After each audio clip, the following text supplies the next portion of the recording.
Hi, my name is Pedro Jonguitud and this is my argumentative exam.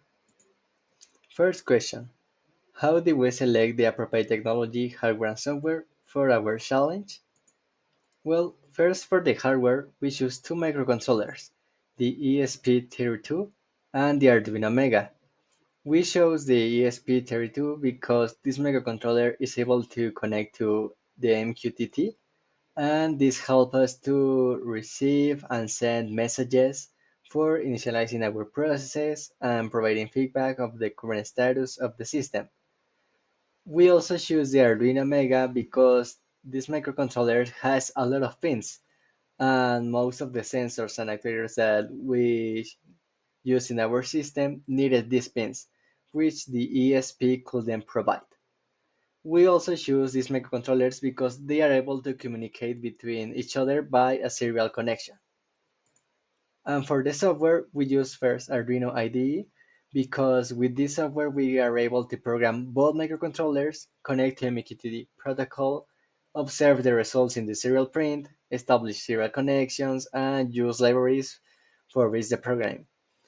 And we choose to use Node-RED because with this we can connect the ESP using a local host, which allow us to receive and send messages to topics. We can also show and send the information through the dashboard, create a CSV file for the database, and program a Telegram bot for notifications. For the second questions about the sensors and actuators, for ensuring the sensors and actuators to work correctly, we chose common sensors such as the RFID lector, the Hall effect sensor, the LCD display, the number pads, and LEDs. All of these sensors and actuators have their own datasheet that help us to identify the parameters for knowing the connection and the well functioning of them. They also have their own libraries which are useful for programming. We also test all of these sensors by their own to ensure that they work properly. We made sample meditions for the sensors to make sure that they were accurate, and when everything was confirmed, we implemented them to our final prototype.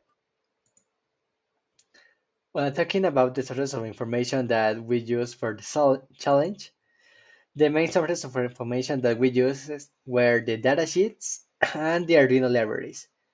The datasheets help us to know how the sensors and actuators works.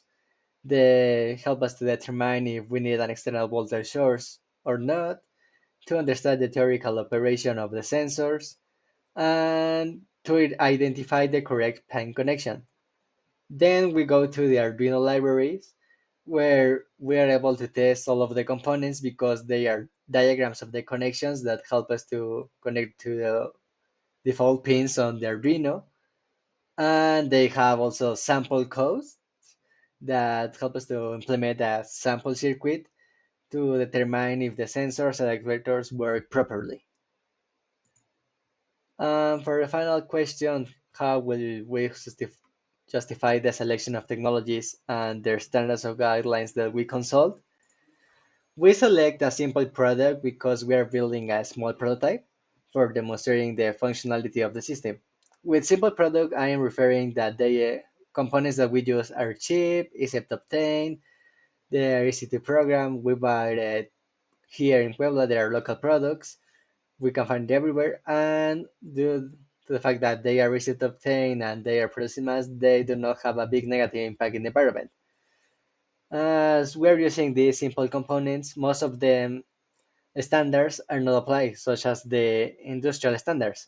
For example, the TIA 1005, which establishes that the cables need to resist industrial environments like vibration, dust, chemicals, where system is not able to resist them. The MICE scale, which evaluates the mechanical, environmental, electromagnetic factors for guaranteeing the functionality of the wiring, we do not have those scales.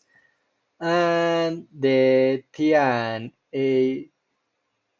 EAI 607, which establishes the standards for protecting from electrical shock and prevent electromagnetic interference, where system is susceptible to this interference.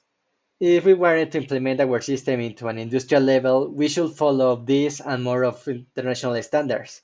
because these rules are very important for guaranteeing the correct function of the industrial system, but also it guarantees the safety of all the employees. Thank you.